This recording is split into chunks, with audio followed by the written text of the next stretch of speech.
Oke, selamat pagi, siang, malam adik-adik semuanya. Jadi, pada video kali ini saya akan memberikan pembahasan untuk soal terkait dengan kredit pajak dan angsuran pajak. Kita langsung mulai saja. Berikut merupakan soal latihan kredit pajak dan angsuran pajak penghasilan pasal 25. Untuk soal yang pertama, dengan case adalah Bapak Yasa merupakan seorang karyawan pada perusahaan kontraktor, di mana Bapak Yasa telah menikah dan belum mempunyai anak. Pada tahun 2023, Bapak Yasa mendapatkan penghasilan neto dari perusahaan tempatnya bekerja sebesar 130 juta rupiah dan sudah dipotong PPh pasal 21. Selain itu, di tahun 2023 ternyata ada penghasilan lain berupa warisan tanah seharga 500 juta dan kemudian ada undian sebesar 8 juta rupiah setelah dipotong pajak. Instruksinya adalah hitunglah kredit pajak yang Bapak Yasa dapatkan tahun 2023 dan apakah Bapak Yasa perlu menghitung angsuran pajak penghasilan pasal 25 tahun berikutnya. Oke, untuk case Bapak Yasa ini ya, terdapat 3 sumber penghasilan. Yang pertama adalah penghasilan neto dari gaji ya, sebesar 130 juta. Kemudian ada warisan berupa 500 juta dan hadiah undian sebesar 8 juta rupiah dan ini setelah dipotong pajak. Artinya netnya yang 8 juta rupiah. Jadi ketika ada instruksi bahwa dia setelah dipotong pajak, itu berarti adik-adik harus tahu berapa sih brutonya agar bisa tahu berapa jumlah PPh-nya itu sendiri. Oke, berikut merupakan pembahasannya. Ini ya untuk pembahasan Bapak Yasa. Jadi untuk Bapak Yasa, Anda dapat gaji penghasilan netonya 130 sudah dipotong 7 juta. Hadiah undian ya. Jadi hadiah undiannya ternyata penghasilannya adalah 10 juta sekian gitu ya. Karena tadi disebutkan bahwa 8 juta itu sudah bersih. Cara mencari 8 juta, maksud saya adalah cara mencari brutonya adalah dengan 100 per 75 kali 8 juta gitu ya. Jadi yang kita cari adalah 100-nya, yang kita ketahui adalah 75. 75 ini dari mana? Dari 100 kurang 25% ya, karena hadiah undian tarifnya 25%. Yang kita cari 100%-nya, yang kita tahu 75%-nya, dan kali ini diketahui adalah 8 juta bersihnya. Sehingga mendapatkan penghasilan dari hadiah undiannya adalah sebesar 10,66 sekian. Dan untuk yang warisan, besarannya adalah 500 juta rupiah. Nah, untuk yang gaji ya dari pegawainya sebagai di perusahaan kontraktor, Bapak Yasa sudah dipotong pajak 7 juta rupiah. Ini PPh pasal 21. Kemudian kalau hadiah undian ya, hadiah undian itu dia merupakan di pasal 4 ayat 2 dan bersifat final. Ya, rumusnya adalah 25% kali jumlah penghasilan dan tentu yang warisan adalah bukan merupakan objek pajak sehingga tidak ada pajak yang sudah dipotong. Oke, nah untuk keterangannya adalah yang dapat dikreditkan itu hanya satu, yakni pajak penghasilan dari gajinya. Jadi kredit PPh pasal 21 bab Selasa tahun 2023 adalah hanya 7 juta rupiah.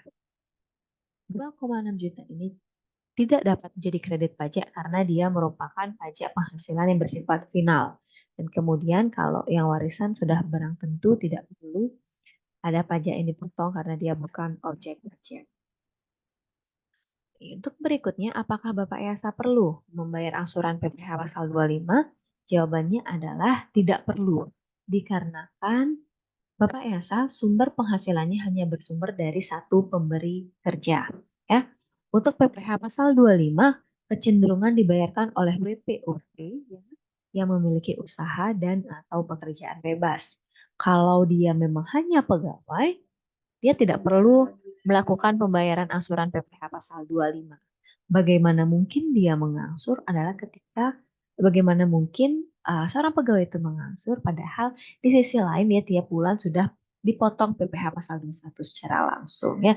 Jadi kalau dia masih bersumber dari satu pemberi kerja itu tidak diperlukan ya, tidak diperlukan angsuran PPh pasal 25 karena pasti juga nanti akan berujung nihil ya di SPD tahunan Bapak Yasa akan nihil. Beda halnya kalau mungkin Bapak Yasa memiliki penghasilan dari dua sumber ya. Jadi ada dikasih dua bukti potong, kemungkinan akan ada kurang bayar dan untuk meringankan kurang bayar di saat SPD tahunan maka perlu dilakukan namanya angsuran PPh pasal 25. Oke. Untuk soal berikutnya nomor 2 adalah soal tentang Tuan Jaya, di mana Tuan Jaya merupakan seorang konsultan pajak dengan omset tahun 2023 adalah sebesar 2 miliar. Oke, dengan omset sebesar 2 miliar ini sudah barang tentu Tuan Jaya ini akan cenderung lebih menggunakan namanya norma perhitungan penghasilan itu dengan mengalihkan tarif sebesar 50% konsultan pajak. Nah, Tuan Jaya sudah menikah dan punya 2 orang anak, serta menanggung ibu kandung yang merupakan pensiunan. Berarti status PTKP-nya adalah K2. Keterangan berikutnya adalah Tuan Jaya memiliki bukti potong sebagai berikut. Yang pertama, atas keseluruhan omset konsultan pajak telah dipotong PPh pasal 21 atas jasa konsultasi pajak sebesar 25 juta.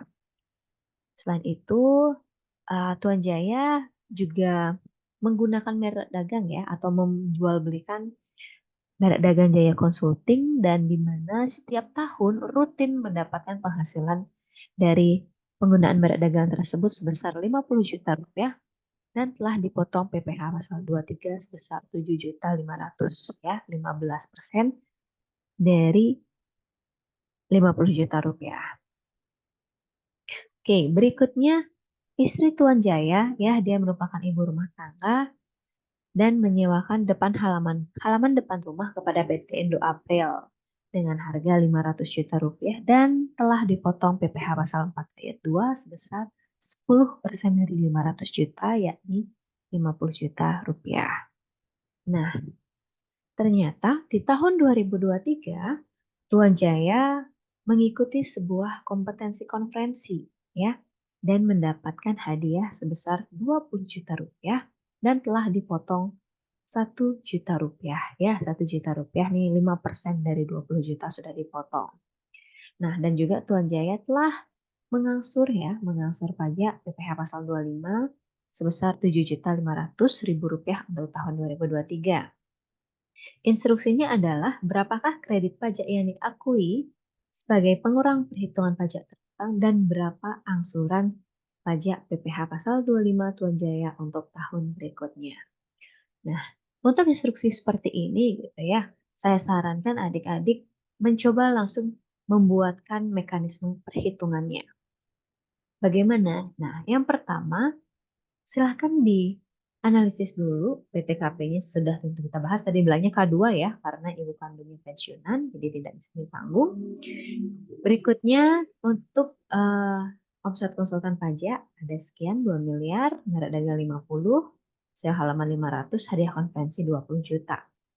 Nah, silahkan dihitung dulu ya untuk perhitungan PPh 2023 Tuan Jaya. Yang pertama, penghasilan neto konsultan pajak. Kan tadi dibilangnya dia pakai NPPN ya. Jadi 50% kali 2 miliar dapatnya adalah 1 miliar. Nah, kemudian ada penghasilan merek dagang ya. Jadi untuk penghasilan royaltinya langsung diakui semuanya sebesar 50 juta rupiah. Kemudian dan ada penghasilan hadiah ya. Kalau tadi di soalnya Bapak Yasa itu hadiahnya tidak diperhitungkan karena dia hadiah undian ya. Tapi kalau hadiahnya diperoleh karena ada usaha melakukan kegiatan atau menjadi peserta kegiatan, salah satu contohnya adalah seperti Tuan Jaya ini yang mengikuti konferensi, maka penghasilan atas hadiah tersebut dapat diakui ya atau harus diakui sebagai penambah penghasilan. Sehingga total penghasilan neto Tuan Jaya adalah sebesar 1.070.000.000 rupiah. Nah, untuk PTKP-nya karena K2 di angka 67.500.000 rupiah. Sehingga mendapatkan penghasilan kena pajak adalah sebesar 1.002.500.000 rupiah. Nah, dari PHKP ini saya rasa adik-adik sudah bisa ya memperhitungkan sendiri berapa sih PPh terutang dari penghasilan kena pajak yang tersedia ini. Dan menurut perhitungan saya jawabannya adalah sebesar 244.750.000 rupiah. Nah, kemudian dari PPh terutang 244.750 ini barulah dianalisis berapa kredit pajak yang telah dipotong atau dipungut oleh pihak lain. Yang telah dipotong atau dipungut oleh pihak lain yang dapat diakui hanya 3. Yang mana saja? Yang pertama adalah PPh pasal 21 atas omset konsultan pajak karena dia pasal 21. Yang merek dagang dapat diakui karena dia pasal 23. Dan hadiah konferensi juga dapat diakui karena dia pasal 21 ya. Sehingga totalnya adalah 33.500.000. Nah, kemudian ada namanya perhitungan PPh yang harus di-store sendiri, di mana PPh yang harus di-store sendiri tersebut diperoleh dari PPh terutang dikurangi dengan kredit pajak. Setelah dikurangi tersebut ya, didapatkan PPh yang harus di-store sendiri adalah Rp211.250.000. Dan baru kemudian dimasukkan angka angsuran pajaknya sebesar Rp7.500.000. Sehingga didapatkan pada tahun 2023 ya, pada saat penyusunan SPT tahun 2023, status Tuan Jaya adalah menjadi kurang bayar ya. Kenapa bisa kurang bayar? Karena PPh terutangnya ya, di mana PPh terutangnya adalah Rp244.750.000 dikurangi dengan kredit 33.500 dan angsuran 7.500 menghasilkan bahwa masih ada PPh yang harus dibayar sebesar Rp203.750.000. Oke, sehingga total kredit pajaknya Tuan Jaya berapa sih? Gitu ya. Jadi total kredit pajaknya adalah 33.500 tambah 7.500. Nah, untuk instruksi yang kedua, yakni perhitungan angsuran PPh pasal 25 tahun 2024 ya, karena untuk tahun berikutnya tidak jauh berbeda dengan perhitungan 2023. Namun, yang harus adik-adik tidak ikutkan adalah penghasilan dari hadiah konferensi. Kenapa begitu? Karena ketika kita menghitung PPh pasal 25, jika ada penghasilan tidak teratur itu harus dieliminasi atau dihilangkan agar PPh pasal 25-nya tidak overstated atau lebih saji. Oke, sehingga yang dimasukkan dalam perhitungan adalah yang pertama penghasilan neto konsultan pajaknya 1 miliar, kemudian penghasilan merek dagang 50 juta, ya. Yang sewa tanah gimana? Oh, yang sewa tanah tentu tidak kita masukkan karena dia bersifat final, ya. Ketika penghasilannya sudah final, maka pajak yang terkait dengan PPh final, dengan penghasilan final itu juga tidak dapat diakui sebagai kredit pajak. Oke. Kemudian sehingga total penghasilan neto sebagai dasar angsuran adalah sebesar 1.050.000. Step berikutnya sama ya. Dapat PTKP 67.500, PHKP-nya sekian, PPh terutangnya sekian, dan ada kredit pajak. Nah, perlakuan khususnya adalah kredit pajaknya yang digunakan hanya 2. Ya, hanya dari PPh pasal 21 atas konsultan pajak dan dari royalti penggunaan merek dagang ya. Sehingga kredit pajaknya adalah sebesar 32.500. Sehingga berikutnya adalah stepnya adik-adik akan mendapatkan namanya PPh yang harus di-store sendiri. Nah, ketika menghitung angsuran PPh pasal 25 ya, angsuran yang telah terbayar tahun 2023 itu tidak diikutkan sebagai pengurang ya. Jadi stepnya hanya berhenti sampai di PPh terutang dikurangi kredit pajak ya. Kredit pajaknya khusus yang dipotong atau dipungut oleh pihak lain atau kita dikenal dengan istilah PPh yang harus di-store sendiri dan kemudian setelah mendapatkan angkanya tinggal dibagi dengan 12 ya. Sehingga Tuan Jaya untuk mulai tahun 2024 setelah SPT terlaporkan, angsurannya adalah sebesar menjadi 16.937.500 rupiah. Oke,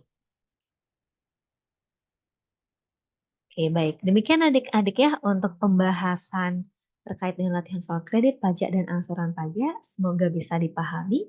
Jika ada kendala bisa dihubungi via grup WhatsApp kita atau personal chat ke saya ya. Terima kasih. Selamat pagi, siang, dan malam semuanya.